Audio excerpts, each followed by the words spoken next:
The project came about through Ferris, where they mentioned that there was this program at the Grand Rapids Area Museum. So we went down to Grand Rapids and they showed us everything, and then they handed it to us and said, have at it. So that was really wonderful of them. The Grand Rapids Art Museum, about 6 or 7 years ago, created this language artists program, which is what we're duplicating here. And all third graders are engaged in this curriculum that engages children to see art, to learn how artists talk about art, and then how it connects to literacy, which I never really thought about. As an artist myself, I think that learning literacy through art is a very natural fit. I view art as a visual language.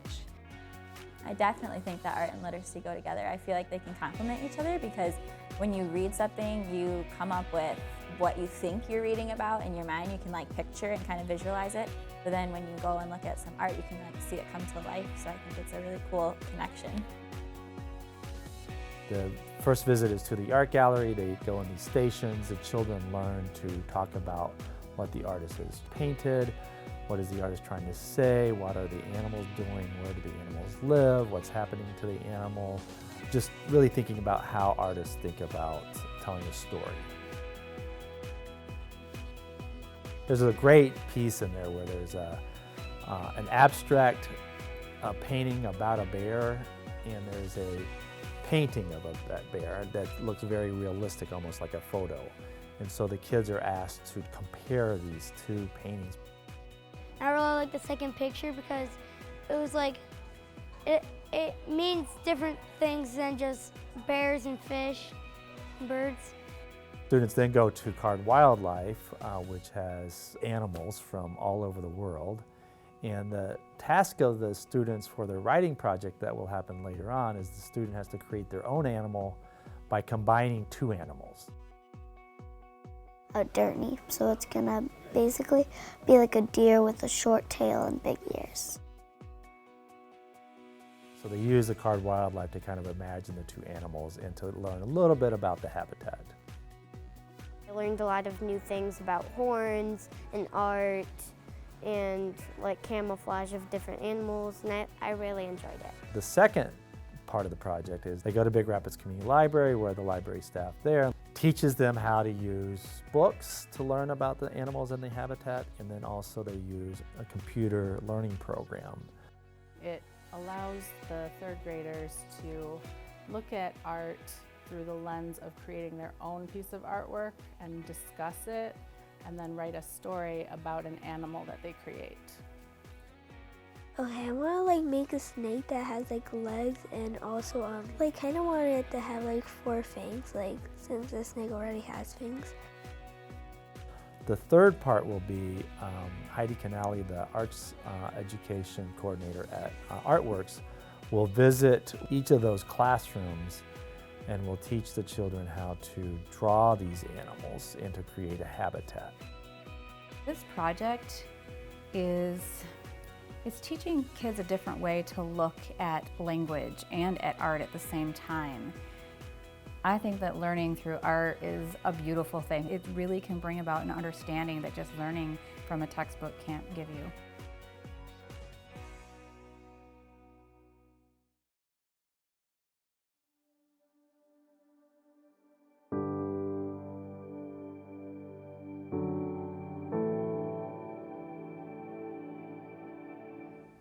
In our 4th grade and 8th grade MSEP testing, it showed that less than half of those students were proficient in reading and writing. And then the 11th graders in the county who took their college readiness exams, less than half of those were proficient in reading and writing, just getting ready to go out of high school. In 4th grade, students have to read to learn. It's completely different than learning to read. If you can't read, you cannot read to learn. And so what we are learning is that a lot of the reading skills and literacy skills are very challenged, not just in Mecosta County, but in our region. early literacy is definitely a concern. And so then that carries over when students get older. And so we're worried about just the language students have when they come into school, so oral language. And then when they get into school, if they're lacking some of those oral language skills, that then hurts the students when they're trying to learn how to read, learn how to sound out words, because it's hard to make a connection between a word you're sounding out if you haven't heard the word. And so it kind of has compounded, over time, these problems. And so if you even look at state data, the percent of students proficient in reading, like in 3rd grade, is quite low. And so I think initiatives like this really assist with that, because it gets students in a real life situation. They're using language when they're out in the community, so it's not just about writing and it's not just about reading, but it's about talking, and they're talking about what they've seen, and they're talking about what they've seen in the area that they've seen it. And so you're putting them in a situation where they all have a common language, and then they can commonly write about that, and the teachers can help with that. So I think that all leads to just a better understanding of language in general when you're connecting it to a real world experience. A major literacy concern is that there are quite a few adults who have not learned to read at a level that they need to read in today's economy. And so since everything is kind of text oriented, as we move to our phones, the ability to communicate via writing and reading is absolutely essential. That, of course, is caused by literacy not being adequately addressed for children as people grow up. I think literacy is critical to learning. I mean, in order for our kids to learn beyond going to school, they need to be able to read and to write. We spend a lot of time early on teaching our kids to read and to write, because you go from learning to read to reading to learn at about 3rd grade. And so whether you're in math, whether you're in science, whether you're in social studies or any other subject, you have to be able to read in order to learn. So it's critical for our kids to be able to learn literacy skills early on. I think it's really easy for kids to slip through if there's not a specialized programming for literacy, because they can graduate not really knowing how to read very well or write very well, and then that's going to hurt them when they're trying to get a job.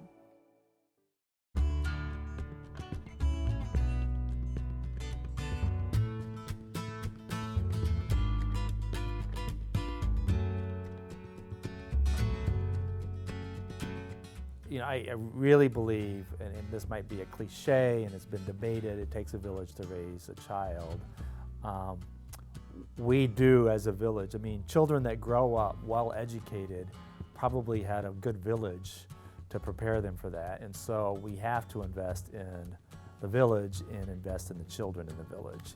The Arts and Literacy project that we're participating with Ferris State and Artworks and the community library, it also has something to do with our McCoskcutting Reads group. It's an organization of different leaders in the community that have come together to try to raise the awareness of the importance of literacy.